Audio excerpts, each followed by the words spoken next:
I couldn't start this series off with anyone other than Jim Rohn, the man who's had the greatest impact in my life other than my father. Jim was my friend, my mentor, my business partner, and I spent an incredible 18 years working beside him as the president of Jim Rohn International. I was first introduced to Jim Rohn in 1989 when a friend gave me a cassette tape. The recording was different than anything I'd ever heard. It was magical. In fact, Jim's words, they blew my mind, and it started impacting me immediately. And little did I know that less than a year later, I would actually meet Jim for the first time. It was at the LA airport. I didn't know what to expect. When he came off the plane and he greeted me, he was in jeans, a plaid shirt, and cowboy boots. He was the most laid-back, casual guy I'd ever met, and I just thought, this guy is cool. And that's when I first started promoting Jim.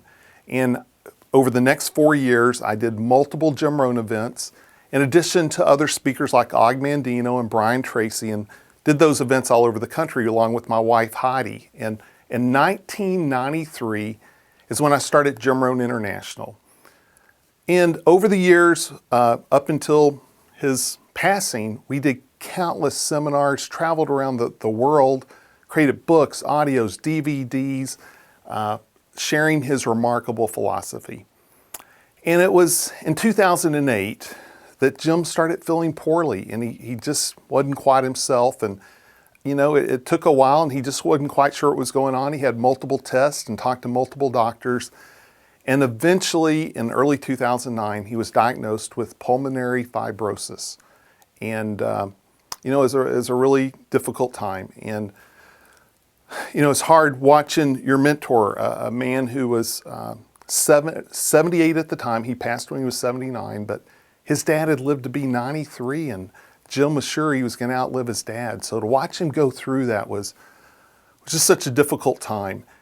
And when it looked like, you know, he might not be able to pull this off, an idea came to mind, and I got with the people at Success Magazine, Reed Bilbray and Darren Hardy and the owner of Success, Stuart Johnson, and we came up with an idea for a tribute video. So I started thinking about all the people I wanted to invite to be part of the tribute video that had been part of Jim's life. Everyone from his closest friends to his speaking peers to people he'd mentored in the speaking business and who'd gone on to great success.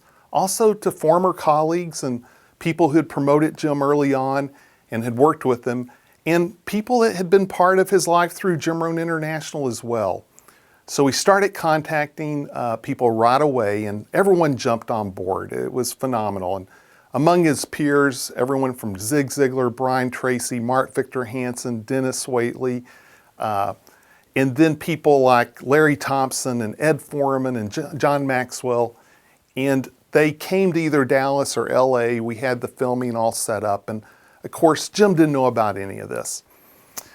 And so after 2 days of filming, incredible testimonials, had over 50 people. And again, these are some of Jim's closest friends that no one really in the speaking business knew, to people that had impacted him, and just an incredible lineup. There was one person missing though, and that person was one of Jim's mentors, living mentors, and his name's William E. Bailey.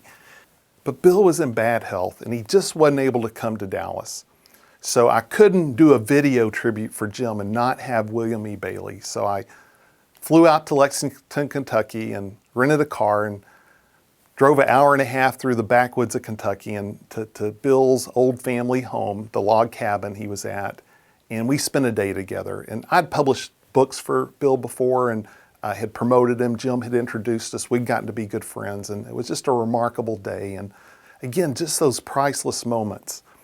And flew back to Dallas, and we had our final piece. And we put together this 2-hour video of testimonials from, again, Jim's closest friends, his peers, people he had grown up with. It was just a remarkable group of people. And then we edited it down to less than 20 minutes to make it into a short version so that I could fly out and show Jim the short version and leave him with the 2-hour version.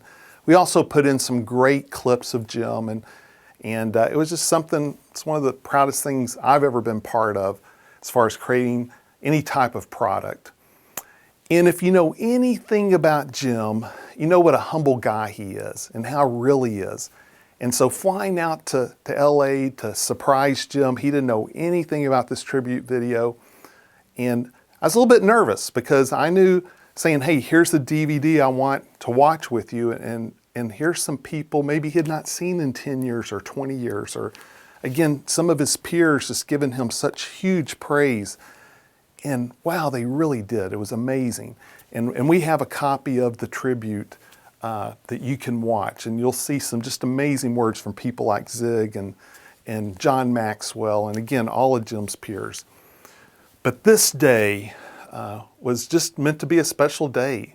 Jim was open, and his good friend Harold Dyke was there with me, and the three of us sat down and watched it together. And the video started playing with all the over-the-top Jim Rohn footage we'd added. And Jim sat quietly observing it.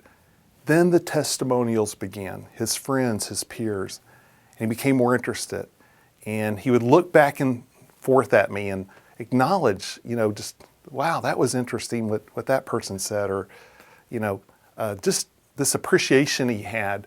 And there were just some amazing aha moments. And in fact, just multiple times where maybe here was a friend of his, but the person saying stuff that they had never actually said to him face to face, and he was obviously touched. It was just probably the most powerful moment I know I'd ever spent with Jim, and just to see him so touched by all the incredible words, and I think most importantly from his close friends and from some people maybe he had not talked to in 5 or 10 years. Maybe they had been in business together and they both went different directions. It's not that they weren't friends anymore, but they just had not talked. And I watched multiple of those experiences happen, and it was just amazing. And so many incredible comments about people, the obvious things about Jim, you changed my life. I wouldn't be the person I am without you. You're the most major influence in my life. You're part of who I am today. And so many other wonderful things about how he made a difference in their lives. Jim passed away in December of 2009 at a young age of 79. A few days later, celebrated his funeral with his family and close friends. And the stories and just the incredible group of people that Jim had in his life, with him being the common person, it was a remarkable day. The following month, Success Magazine held an event in Anaheim celebrating Jim's life and legacy, and had some remarkable guests: Tony Robbins, Les Brown, Vic Conant, Dennis Waitley, and most importantly, Jim's daughters and grandchildren all spoke.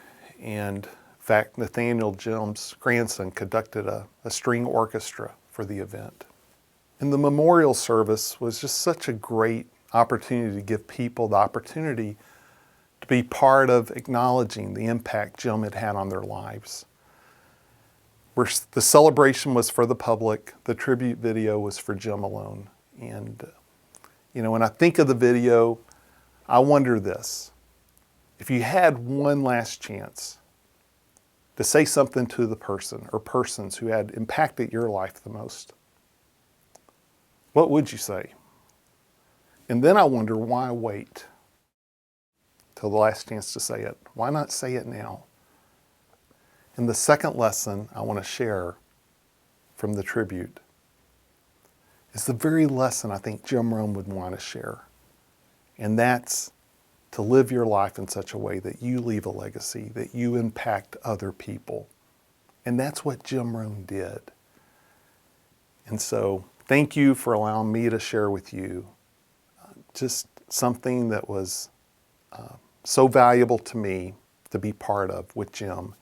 And hopefully the 2 lessons I shared from this can help make a difference for you. And that would be my hope. And again, I just want to tell Jim, thank you again for all that you've done, not just for me, but for all the hundreds of thousands, if not millions of people in the world.